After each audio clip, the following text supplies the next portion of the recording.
In a world that keeps you buried in a hole, one podcast can break you free and help you become your strong, non-traditional, organically bold self. Welcome to Snob.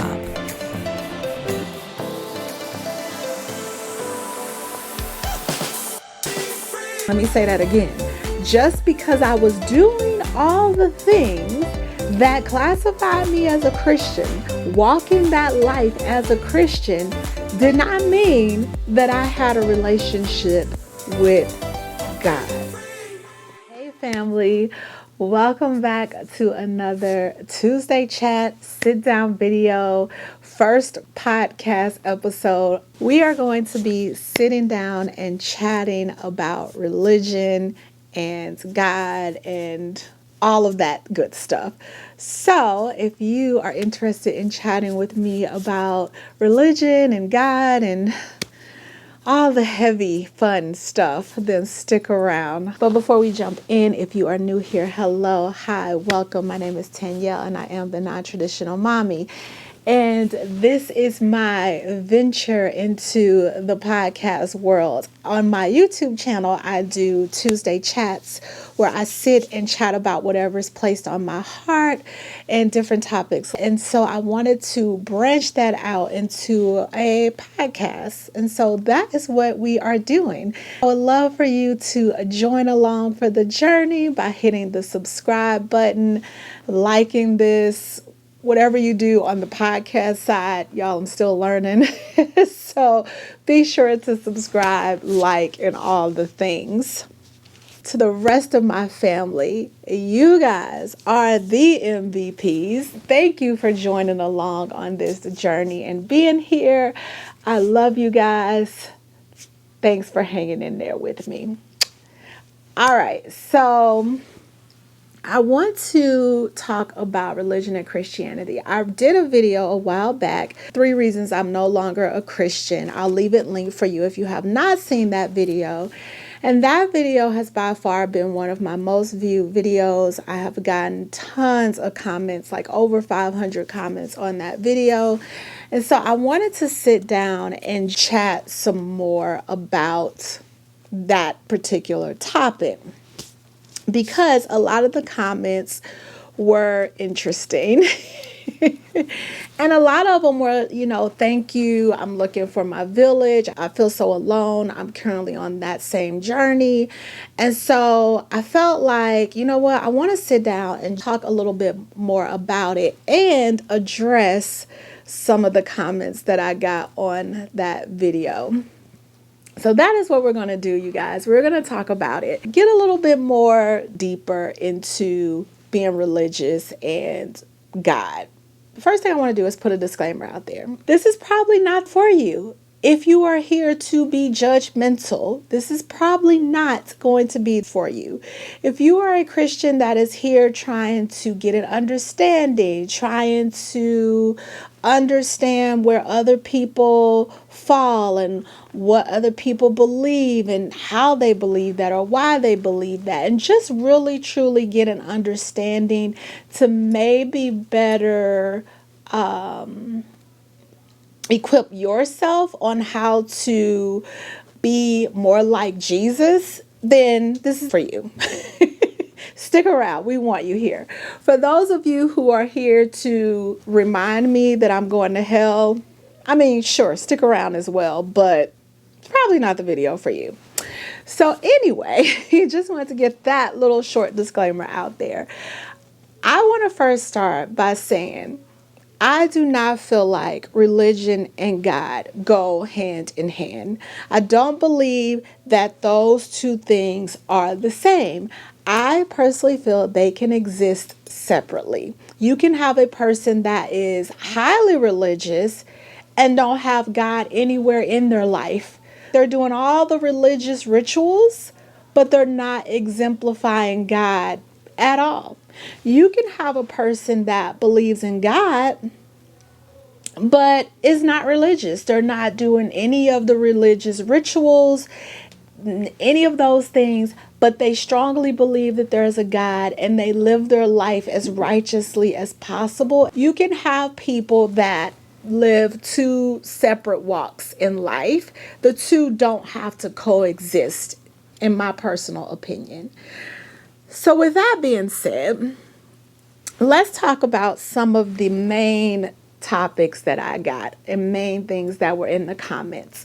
There were several comments that let me know I had sold my soul and condemned my eternity and that I was going to hell.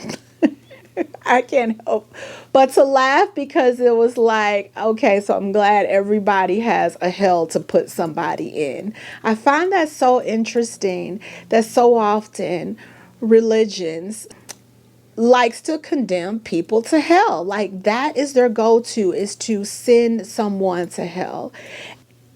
There are thousands, millions of people who have different beliefs than Christians or Muslims or Jews or whoever, whatever the religion is. There are tons and tons of people who think opposite. And so if we believe that there's a hell, if we believe that, that means that there are going to be thousands, millions of people in hell. Somebody going to hell, if there is a hell.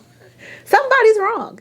According to religion, if you are a person that feels that the only way to get into heaven is to be a Christian, that means that there are millions of people that are going to hell. Hell is going to be an awfully crowded place. And some of these people are going without even knowing that they were supposed to be a Christian, because maybe that religion was never even introduced to them. Maybe they never learned about Jesus. And so, what does that say about God? To be okay with sending millions of people to hell strictly because they were not Christians. For me, that is a hard pill to swallow. And I choose to believe in a God that is a little more forgiving, a little more understanding, a little more gracious. And it makes me think when people find all of these reasons to send someone to hell, for example, abortion, and talking about killing babies and how you're going to hell if you have an abortion. We're talking about the same guy that killed thousands of babies simply because and we're going to call God a he in this context because that's what the Bible or some people try to teach. He hardened Pharaoh's heart and caused Pharaoh not to let the people go so that he could prove that he was God, and opted to kill all the babies. All the babies. Like, what in the world? And this is the God that I and those of you who are in this same walk are taught to serve and worship. And for me, it's like, I don't know about that. I don't know about that. You're saying that she's going to hell because she opted to have an abortion, but God opted to kill thousands of babies simply to glorify his name. That would make God very narcissistic and also hypocritical. So for me, I choose not to believe that God is the type of God that's just out here saying, oh, you're going to hell, you're going to heaven, you're going to hell, you're going to heaven.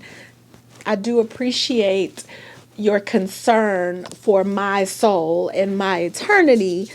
But for me, I personally feel like you or nobody else has a hell to put me in. And if that is in fact where I am doomed to go, I won't be alone. I might see some of y'all there with me. So, it won't be a lonely place. I won't be the only one. No, but seriously, I personally feel that walking my life in fear that there is this place of doom after. And so now I must walk in fear to prevent from going there. It's not how I choose to live. I choose to believe that this is the life I'm currently living. And the best thing that I can do is be kind to myself and to others, and to show people that God exists through how I respond to them, and how I act, and the things that I do, and how I treat the earth, and all of those things. I choose to believe God lives in me, and by living in me, how I respond and how I act is what glorifies God. That's my personal belief. And if me living that way means that there's a hell waiting for me, that's the chance I'll take. It's the chance I'll take. The other thing I got, a lot of the questions were, was I really a Christian? I'm not sure what made people ask that question. Was I really even a Christian? I don't know what made them think I wasn't. I believed. I was a believer. I was baptized. I believed in the Holy Trinity, the Father, Son, and the Holy Ghost. I believe in speaking tongues. I so desperately wanted to speak tongues. I believed in laying hands and the holy water and communion and all the things. I was a believer. I believed that Jesus was the way, the truth, and the light, all the things. I was a believer. I prayed. I went to church. I took communion. I did my very best to not sin as much as possible. And when I did, I would repent. All the things that typical Christians do, I did. And to this day, I still believe that there is a God. I still believe in God. I still believe that Jesus walked this earth. I still believe that. So I don't know what made people think I wasn't a Christian, because I was. I was full-fledged, all in, toes deep Christian. I was the person that was quick to throw out scriptures and things like that when people had something to say. That was me. That was who I was during that time of my life. So to answer your question, yes, I was a Christian. To my full knowledge, I was a Christian. And I don't know what would make anyone believe otherwise. Is it because I talked so deeply and heavily about the people in the church? Maybe. But to be fair, I feel part of Christianity is the community. Part of it is the going to church and being around like-minded people and fellowshipping and having prayer partners and small groups and things like that. That is a big part of Christianity. The church is a big part of it. And so for me, the church and the people and the community was a big part of what I call my awakening. And my realization that just because I was doing all of these things that classified me as a Christian did not mean that I had a relationship with God. Let me say that again.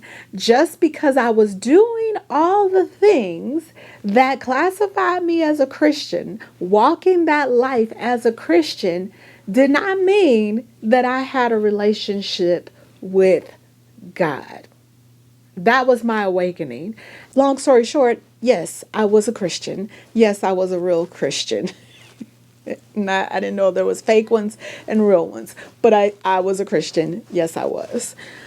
That brings me to my final point, which is that church and God are not the same. They're not the same.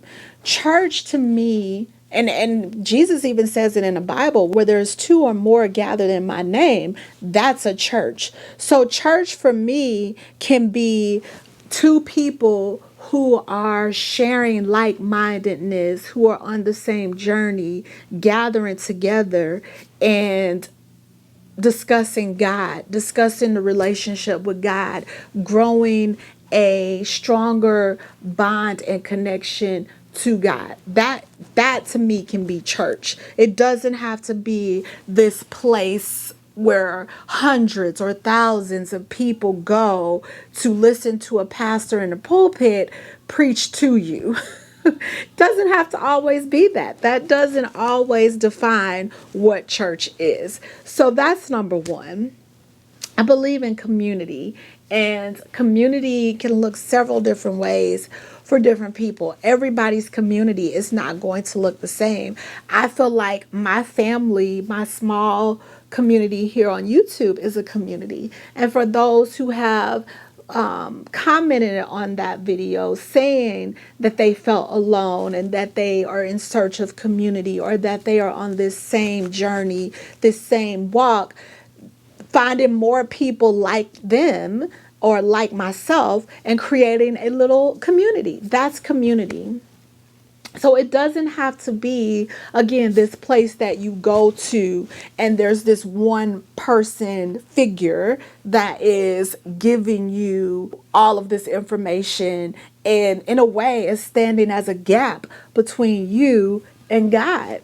Doesn't have to be that. And if that's what it is for you, then great, it's working. But it's not that for everybody. There are people, again, I said earlier, there are people that can go to church and not follow God. There are people who use God's name to justify the things that they're doing. For example, war. War. For example, that alone. People are using religion and God as their justification for bombing people and for killing babies again and for killing children. They're using religion and God to justify that. The same way God and religion was used to justify slavery. The same way God and religions was used to justify girls being married at 10 and 11 and marrying these men who were much older than them and becoming mothers. Religion justified that behavior. The same way religion, some religions still today, justify men having multiple wives. There's things within religion that can justify a lot of behaviors that some of us, like myself, do not deem as godly. And I laugh. But it's true. That does not, in my heart, feels very godly when I think, okay, what would Jesus do? Remember that? What would Jesus do? WWJD, the whole bumper sticker. When I think of that, I just think, is that something that Jesus would really have done? Like, Jesus came in peace. Jesus was peaceful and loving and accepting and non-judgmental to the point that he had someone that was going to betray him in his presence. And he still loved that person, still walked side by side with them. Jesus was the first to say, do not cast the first stone. This was Jesus. And so when I see some of these behaviors and some of these things that are done in the name of religion, for me, it counteracts what Jesus was and what I deem God to be, which is loving. I choose to believe in a loving, non-judgmental, understanding, gracious God, a God that is too big for our little brains to conceptualize. And I think that's exactly what religion does. God is so massive and so big that our brains are so afraid to encompass how massive God is that we got to try to shrink God down into this tiny little book of pages. Like, okay, this is what God is, so that our brains can feel comfortable, so that our brains can feel like, okay, yes, this feels good. This feels good. This sounds logical. Instead of us being uncomfortable with not knowing, being uncomfortable with understanding that we don't know everything, and understanding that this this universe is so massive that we can't understand that we really are insignificant. That's hard for a lot of people to accept, including myself. It's a daily struggle for me to walk in this way, to understand that I'm really insignificant in the big scheme of things, and that God isn't just focused on me. Somebody said that my whole video was me, me, me, me, me, and I. Well, first of all, it was my experience. So, of course, it was about me. And it was talking about my walk. So, of course, it was what happened to me. But in reality, aside from that, when you're talking about your own personal walk and your own relationship with God, then it should absolutely be me, me, me, and I. It should be about you. It should be internalized. It should not be about what my mama said, my daddy said, my sister said, my pastor said. None of those things matter. It should be about you and your walk with God. That's what matters. It is definitely a selfish thing. It's okay to be selfish when it comes to your own personal, spiritual, emotional, and your soul. It's your soul. So you're absolutely right. It is about me, and it is about my walk, and it is about me understanding that God isn't consumed so much with my everyday happenings. That takes a lot to recognize that some things that are happening to me are self-inflicted, and some things are not self-inflicted. Some things just life happens and it's not fair, and some things are for the greater good.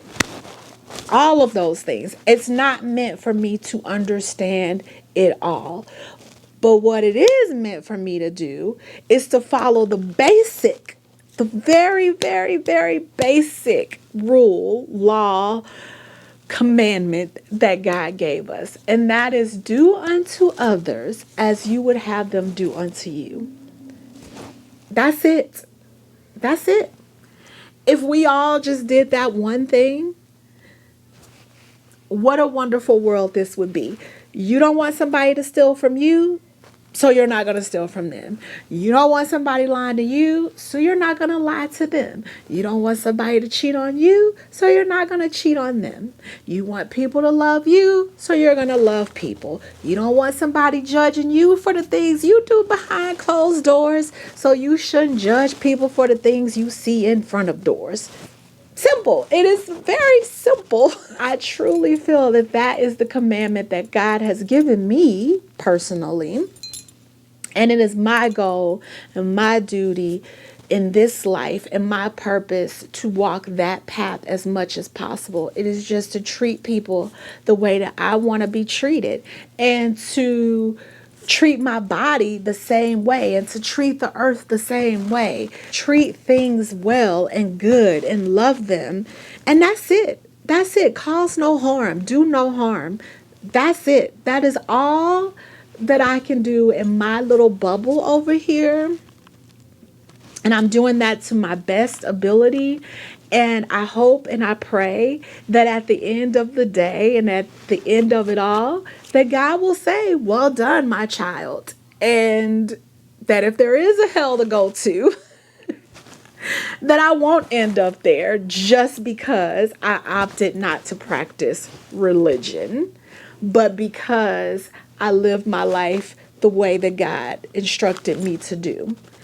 That's my hope and my prayer. But if in the end God says, sorry, should have been a Christian, you're going to hell, I could go to hell knowing that I did my best in this life. Now, before I end this, there were a few comments in regards to me discussing my mother-in-law, because that was a big factor in my life and where I ended up. One person said, did I expect her to want her son to marry somebody with a child? Obviously not. I'm not out here teaching my sons to marry somebody with a child. However, what I am teaching my sons is that everybody deserves love. Everybody. That everybody is going to come with some type of baggage or some type of trauma or something that we may or may not have predicted to have in our life. That is what I'm teaching them. And the goal is to figure out if you can love that person and walk side by side with that person with whatever that baggage, trauma, situation is. That's what I'm teaching them. I am not the type of mother that if my sons brought home someone that had a child is going to automatically stereotype this person and put them in a category. To be automatically stereotyped and no one knew my story, no one knew my circumstances, no one knew my situation. I was just automatically put into a box and a stereotyped, and it was by someone who I was looking up to. So that's what that was about. Had I not even been with my husband and I was just being judged alone, I would have still felt the same way. It was the judgment that I was speaking of. It was the judgment from someone who I had adored. And in my tiny little baby religious self and my non-spiritual self did not comprehend and understand that she too was a person. And so today I clearly understand that, first of all, my mother-in-law was young. I think she may have been younger than I am today. We all make and think and do things that young people do when they don't have the wisdom and the discernment that you get as you continue to grow. That's number one. Number two, I think what people were missing, and I kind of touched on this just a little bit ago, for me, church was community. It was surrounding myself around people that I strive to be like within the context of religion. I was a baby Christian. I was in my 20s and I was looking at the women in the church as that's where I want to be when it comes to religious, and I thought at the time my relationship, my walk with God, I want to be like them. I want to get to that place. It's like when you're practicing an instrument and you see other musicians and you're like, that's where I'm trying to go. I'm trying to play like them. So let me put myself in this environment to be like them, to be as great as they are. It's the same kind of concept, right? I didn't understand that that wasn't how you got a relationship with God. I wasn't understanding that. My views of my relationship with God was different. It was in the context of religion, and in that context was church, and in that context was, this is how you walk, this is how you talk, this is how you act, this is how you treat people, and so that's what I thought. But it was God busting me up over the head, y'all. And I mean literally. So I used that example of my mother-in-law because that was head first on God being like, boop, girl, that ain't, no, you trying to have a relationship with me, which is totally different from what you're currently doing. And so that was eye-opening for me. That situation is what made me take a step back and be like, wait a minute,